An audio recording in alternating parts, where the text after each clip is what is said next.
Salam, hörmətli tamaşaçılar. Ölkəmizin iqtisadi siyasətinin əsas prioritetlərindən biri də qeyri-neft sektorunun inkişafıdır. Bu sektora bildiyiniz kimi informasiya kommunikasiya texnologiyaları, elmi tutumlu innovasiya texnologiyaları yanaşı həm də turizm sənayesi aiddir. Elə verilişimizin bu sayını Azərbaycan Respublikasında turizm sənayesinin inkişafında informasiya texnologiyalarının rolu mövzusuna həsr etmişik. Hörmətli tamaşaçılar, verilişimiz canlı yayımlanır. Mövzu üzrə sualı olan tamaşaçılar 430-13-80 nömrəli telefonla bizə müraciət edə bilərlər. Studiyamıza Azərbaycan Turizm İnstitutunun rektoru Cəfər Cəfərovu bu məsələ ilə əlaqədar dəvət etmişik. Cəfər əvvəl, xoş gəlmişsiniz studiyamıza və qeyd etdiyimiz kimi mövzumuz Azərbaycan Respublikasında turizm sənayesinin inkişafında informasiya texnologiyalarının rolu və vəzifələridir. İlk öncə tamaşaçılarımıza elə o qeyri-neft sektorunun bir hissəsi kimi turizm sənayesi istiqamətində dövlət siyasətinin mahiyyəti və son zamanlar bu istiqamətdə əldə olunmuş nailiyyətlər barəsində məlumat verməyinizi xahiş edirik. Təşəkkür edirəm Rasim müəllim. Bu yay günlərində turizm mövsümünün başlandığı vaxtlarda bu mövzu ilə bağlı söhbətə dəvət etdiyinizə görə doğru qeyd edərdiniz ki, Azərbaycanda qeyri-neft sektorunun inkişafında strateji istiqamətlərdən biri informasiya texnologiyalarının inkişafıdırsa, digərlərin sırasında turizm sənayesinin inkişaf etdirilməsi, kənd təsərrüfatının inkişaf etdirilməsi və digər sahələrdə dururlar. Və o baxımdan əslində əsas iki istiqamətin birləşdiyi bir mövzu üzrə söhbət eləmək həm məsuliyyətli, həm də ki, çox vacib olan bir işdir.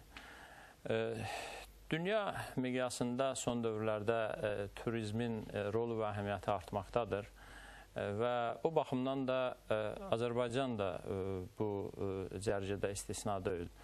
Əslində alimlər hesablayıblar ki, son 120-130 il ərzində insanların çəkdiyi fiziki zəhmətin çəkisi təxminən bir 100 dəfə azalıbdır.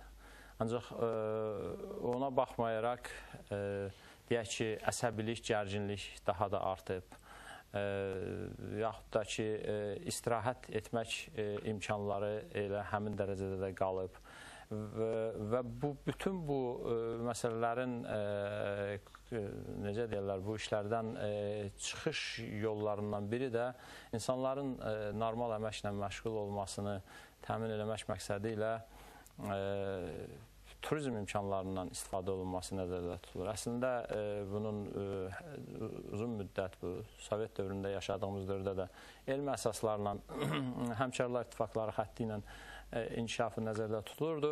Müstəqillik dövründə həmin dövrdə yaranmış turizm potensialının üzərinə yeni turizm obyektlərinin tikintisi, turizm şirkətlərinin inkişafı, infrastrukturun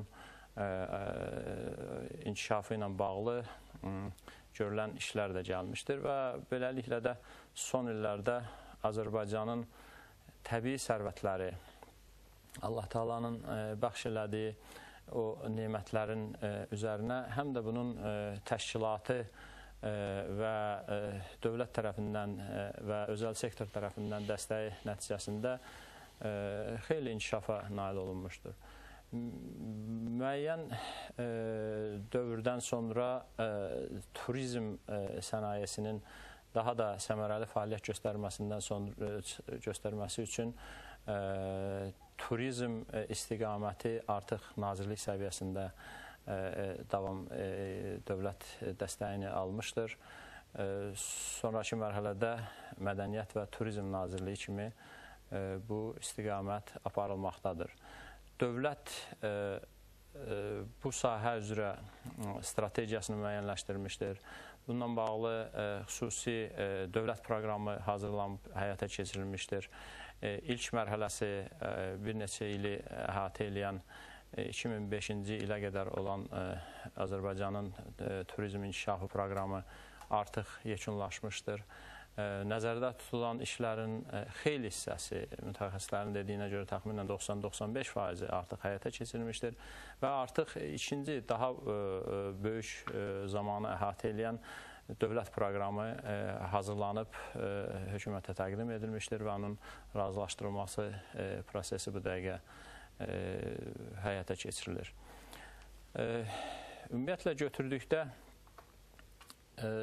bayaq dediyim o ayrı-ayrı sahələr üzrə, hərəsi üzrə çox ətraflı danışmaq mümkündür. Lakin güman edirəm ki, burada eyni zamanda turizmin inkişafı ilə bağlı olan daha bir əhəmiyyətli addımı da qeyd eləmək yerinə düşər. Bu da Azərbaycanda turizm kadrlarının yetişdirilməsi ilə bağlı xüsusi tədris müəssisəsinin, ali tədris müəssisəsinin yaradılmasıdır. 3 il bundan öncə ölkə başçısının təşəbbüsü ilə belə bir ali məktəb yaradıldı və artıq 3-cü il başa çatmaqdadır və əslində biz əgər götürsək ki, turizm özü əhəmiyyətli dərəcədə orada işləyən kadrlardan asılıdır, yəni infrastruktur, o digər faktorlarla yanaşı çox mühüm bir faktoru da onun insan faktorudur, ixtisaslı kadrlar faktorudur. Bu da ölkədə olan turizm sektoruna verilən əhəmiyyətin nəticəsidir. Siz düz buyurursunuz ki, turizm Azərbaycanda inkişaf etməkdədir. Bunun bir sıra demək, bu bir sıra amillərlə bağlıdır. Yəni ölkə daxili turizm məsələsi var, bir də beynəlxalq turizm söhbəti var. Yəni ümumiyyətlə dünyada dünyanın özünün bir kiçik bir kəndə, hansısa bir kəndə çevrilməsi bir ideyası var ki, qloballaşma, inteqrasiya, insanların başqa bir bölgə haqqında, məkan haqqında məlumat almaq imkanı, internetin inkişafı, yəni bütün bunlar hamısı insanların yer kürəsinin, onun ayrı hissələrinin dərk olunması üçün gözəl imkanlar yaradıbdır.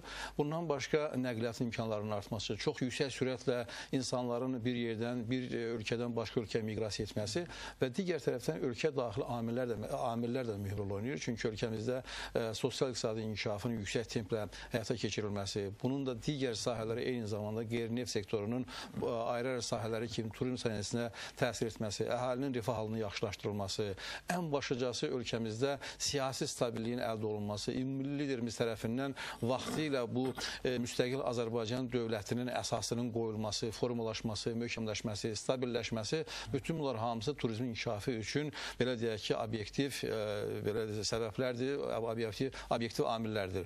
Ona görə də ölkəmizdə turizmin inkişafı üçün çox böyük imkanlar yaranmışdır. Həm özü də bir belə deyək ki, coğrafi məkana görə də cəlb edicidir. Çünki qərblə şərqin ortasındadır. Ayrı-ayrı dinlərin, demək, dinlərin, mədəniyyətlərin kəsişdiyi yerdədir.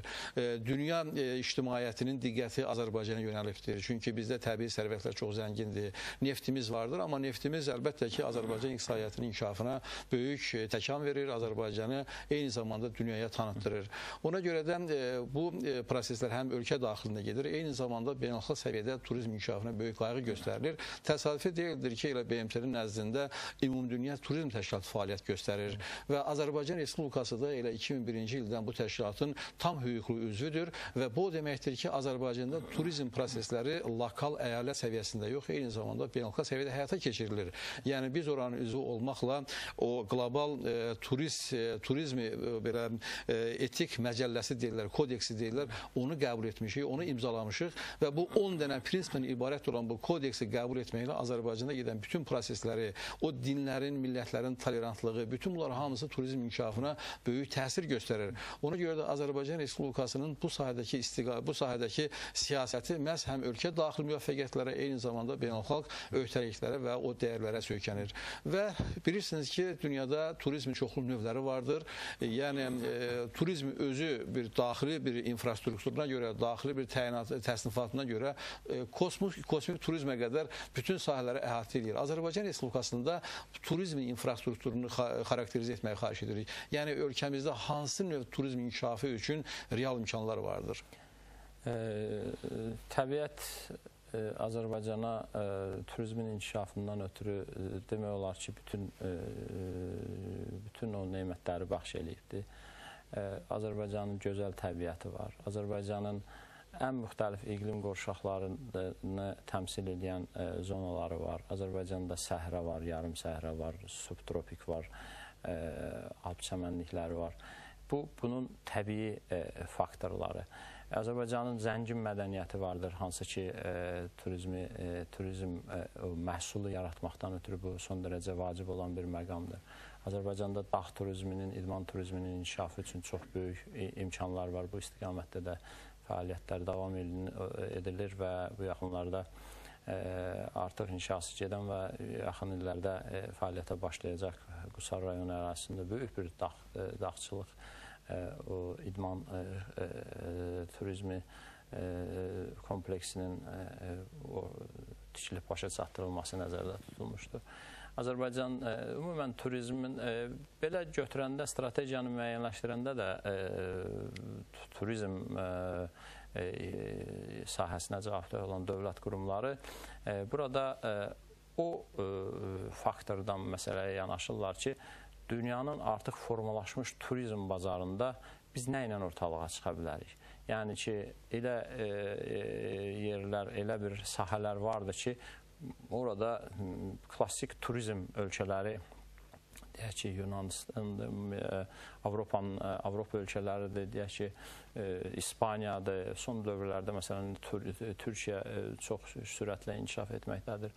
Məsələn, Uzaq Şərq zonasında olan turizm gəlirlərinin böyük hissəsi turizmdən çıxan ölkələr vardır ki, onlarla müqayisədə biz hansı nöqtələrdə daha inkişaf edə bilərik? Yaxud da ki, hansı ölkələr Azərbaycana maraq göstərə biləcəklər və Azərbaycanın turizm potensialından istifadə edəcəklər? Bununla bağlı çoxlu işlər görülür. Euronews, CNN kanalları ilə reklam çarxlarının verilməsi gedir.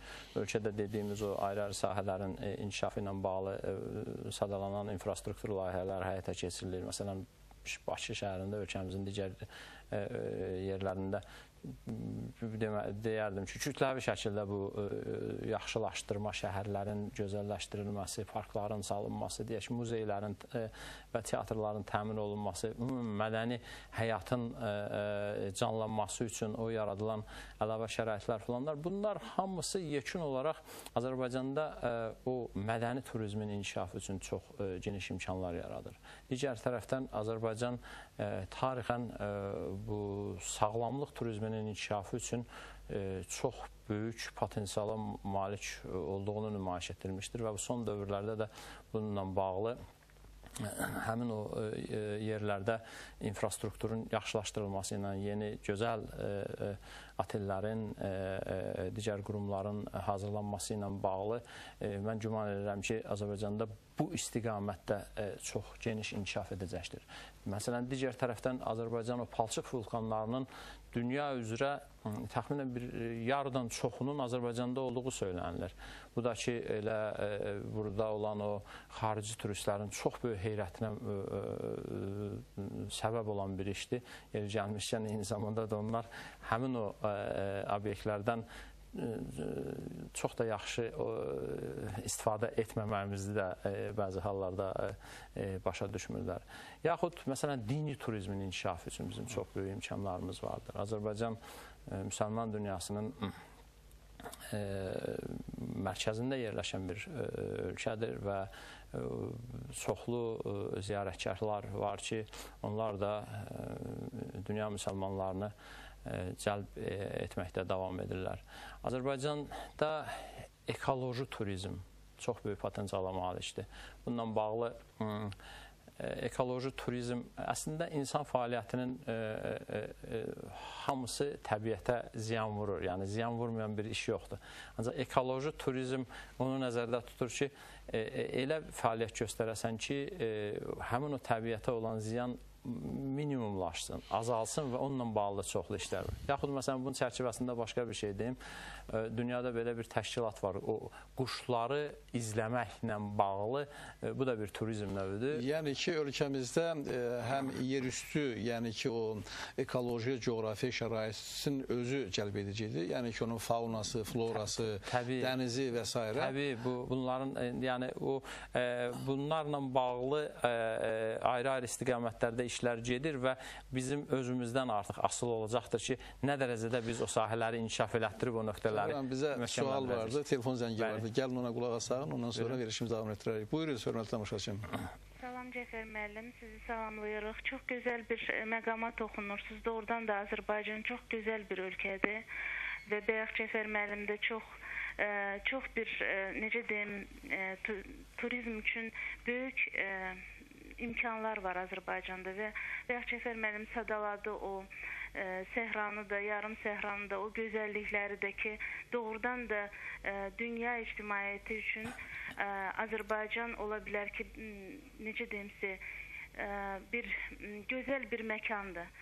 Ancaq ki, demək istəyərdim ki, qiymətlər çox bahadır.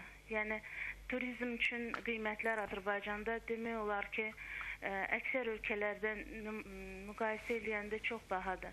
Bu qiymətlər əgər aşağı düşsə, əlbəttə turizm çox inkişaf eləyər.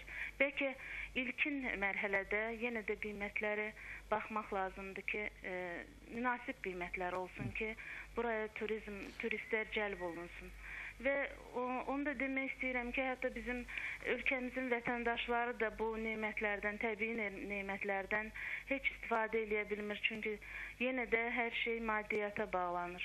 Mümkünsə heç olmasa vətəndaşlarımız üçün bir, necə deyimsə, münasib bir qiymətlər olsun. Yəni onların nə vacibini də nəzərə alıb münasib bir qiymətlər olsun. Çox sağ olun. Çox sağ olun. Buyuruz. Təbii bu böyük bir ayrıca söhbətin mövzusudur və eyni zamanda da onu da deyim ki, bu sahəyə mən bəlkə də o qədər də onunla bağlı cavab verməm düzgün deyil. Ancaq qısa formada bunu demək mümkündür ki, bazar iqtisadiyyatı çərçivəsində qiymətlər o formada müəyyənləşdirilir, o bazarın qiymətləri ilə. Hələlik tələbat olduğundan bu qiymətlərin aşağı düşməsi biz də istəyirik. Biz çox hallarda bizim söhbətlərdə, seminarlarda, qonaqlarla ya bizim yerli cəmaatla söhbətlərdə bu söhbət ortalığa çıxır. Lakin bunun da bir müxtəlif faktorlar var. Məsələn, klassik turizm ölkələrində əgər turizm obyektləri az qala il boyu fəaliyyət göstərirlərsə, bizimkilər elə gözlərini tikiblər 2-3 ayın sezonuna.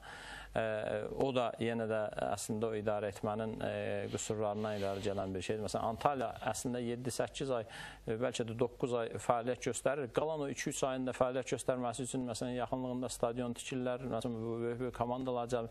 Bu marketinq məsələsidir. Bu yavaş-yavaş bacarıqlı kadrların ortalığa çıxması ilə yəqin ki, bu işlər də sahmana düşəcək və təbii ki, bizim hamımızın arzumuz ondan ibarətdir ki, bu qiymətlər elə bir vəziyyətdə olsun ki, hamının imkanı olsun. Ancaq ki, onun qabağında onu da deyim ki, məsələn, şənbə bazar günləri o istirahət mərkəzlərində yer tapılması çox çətindir bu yay mövsümündə. Aydındır. Cəfər müəllim, biz elə verilişimizi həsr etmişik ki, informasiya texnologiyaların bu işlərin, yəni turizm sənətinin inkişafında roluna, amma görürəm ki, vaxtımız ona çox az qalmır.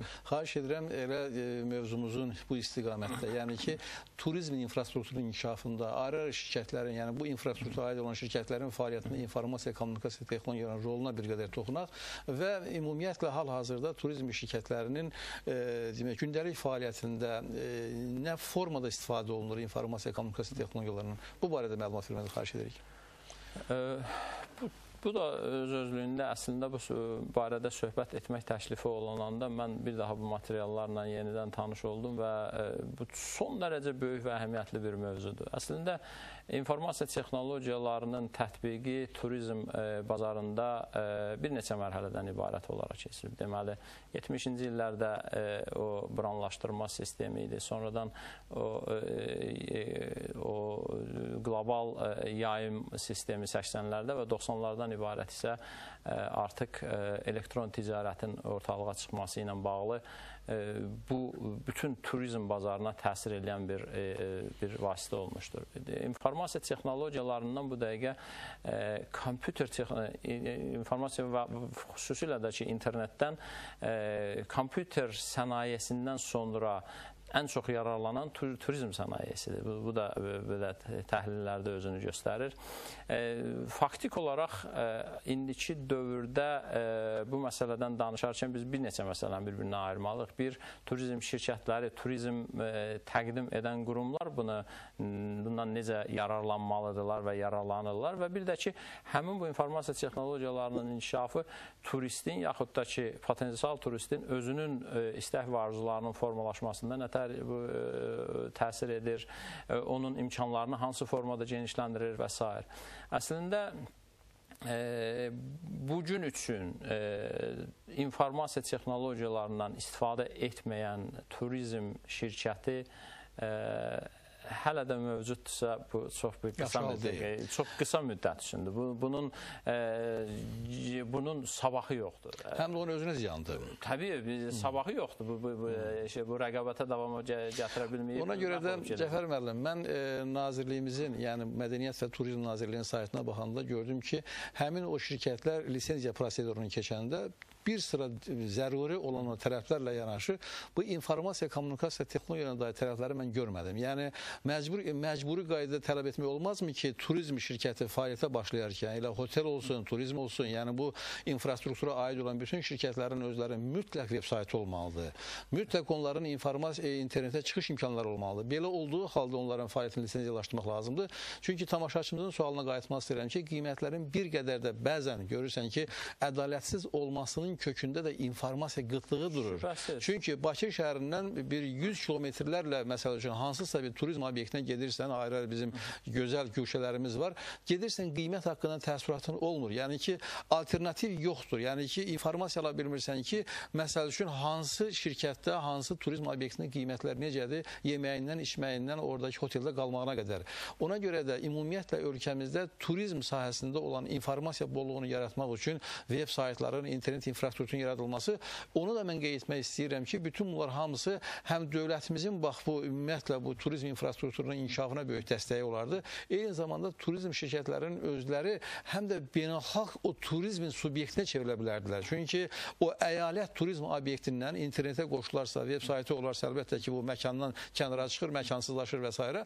Ona görə də eyni zamanda virtual turizm inkişafına da böyük dəstək verər və Azərbaycana dünyanın başqa ölkələrindən də o turistlərin gəlməsi üçün şərait yaradır. Çünki bizdə adətən hələlik biz turizm infrastrukturu belədir ki, hələ təzə-təzə başlayırıq. Əsasən biz o yeməyə, içməyə, o deyək ki, o yeməklə bağlı turizmə daha çox önəm veririk. Amma əslində baxsan turizmin özü tək o mədənlə bağlı problemləri həlli üçün yer deyil. Eyni zamanda orada o informasiya almaq, ətraf mühit haqqında, coğrafiyası haqqında, tarixi haqqında siz bunların hamısını qeyd etdiniz. Yəni ki, o turizm obyektinin olduğu məkan haqqında ətraflı məlumatın alınması, oradakı xalqlar barəsində, onların dini barəsində, adət-ənənəsi barəsində, folkloru barəsində, musiqisi barəsində bütün bunlar hamısı həmin o turizm obyektinin veb saytında zəruri olaraq yerləşdirməsi lazım olan məlumatlardır. Ona görə də turizm özü ümumiyyətlə informasiya iqtisadiyyatının bir sahəsi kimi baxılır. Yəni ki, bu İKT sektoru ilə turizm sektorunun arasında bir çox yaxınlıq, bir qohumluq vardır. Ona görə də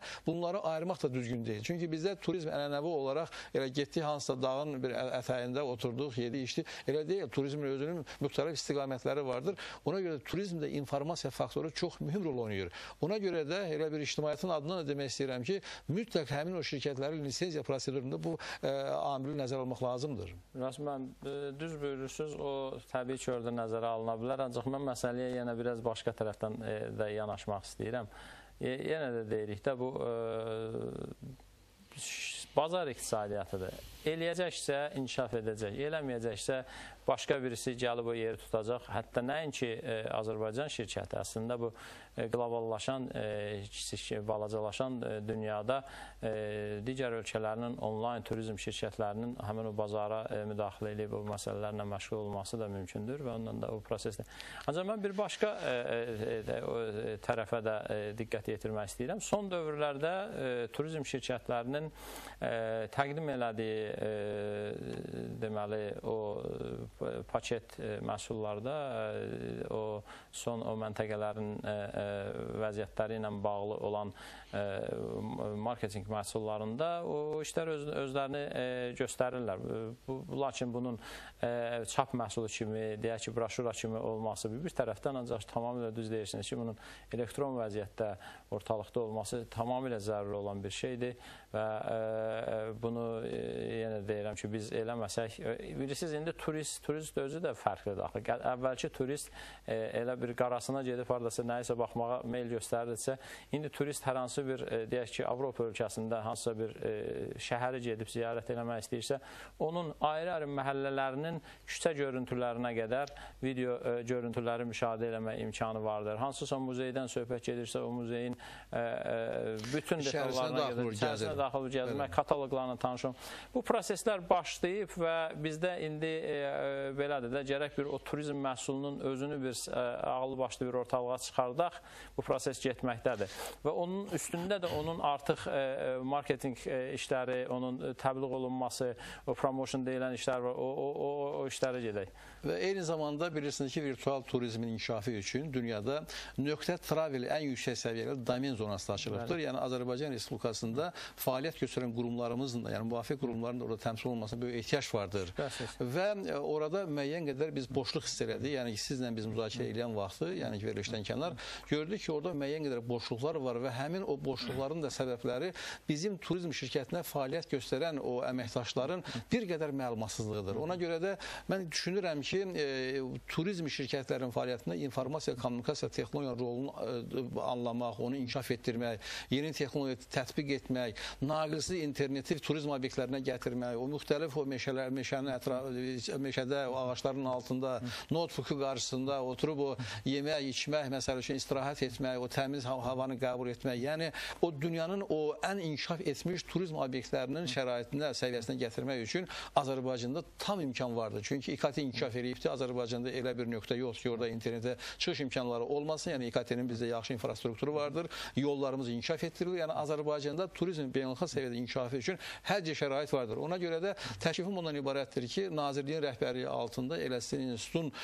bazasında da belə bir seminar keçirməkdə olar, müntəzəm görüşlər keçirmək olar ki, turizm obyektlərində bu işin daha da yüksək səviyyədə təşkil olunması üçün lazımi bilgilər vermək, təcrübə mübadiləsi aparmaq, problemlər varsa onun həllinə müəyyən yardımlar göstərmək, perspektivə baxmaq. Yəni ki, bir qədər turizm şirkətlərinin özlərinin beynəlxalq tərəflərə uyğunlaşdırılması üçün lazımi tədbirlər görməyin vaxtı gələ çatıbdır. Cəfər müəllim, son söz olaraq nə deyə bilərdiniz? O dediyiniz təklifə mən iki əllə razıyam ki, belə bu işin geniş mütəxəssislərlə bir yerdə müzakirə olunmasına biz də şərikik və məmnuniyyətlə artıq yəqin ki, payız mövsümündə bununla bağlı bir fəaliyyət göstərərik. İnternet texnologiyanın, bu texnologiyaların inkişafı ilə bağlı isə şübhəsiz ki, imkansızlıqdan çox söhbət eləmək olmadı. Ancaq bəzən insanlar dağa dəriyə onlardan biraz istirahət eləmək üçün gelirlər. Ancaq ki, şübhəsiz ki, orada o imkanların, o əl-yetərliyin olması çox vaciblidir. Ondan daha vacib isə insanın oturduğu yerdən bu seçim məqamında oralarla bağlı tam məlumat əldə etməsi çox əhəmiyyətlidir. Cəfər, təşəkkür edirik verilişimizdə iştirak etdiyinizə görə və bu yay mövsümündə vətəndaşlarımızın o turizm həvəsi, yəni istirahət etmə həvəsi daha da fəal olduğu bir müddətdə belə bir verilişdə iştirak etdiyinizə görə sizə minnətdarlığımızı bildiririk. Bu çox aktual məsələdir. Yəqin gələcəkdə də bu məsələlərə biz bir daha qayıdacağıq. Beləliklə, hörmətli tamaşaçılar, verilişimiz sona çatır. Sağ olun, gələn görüşlərə dək.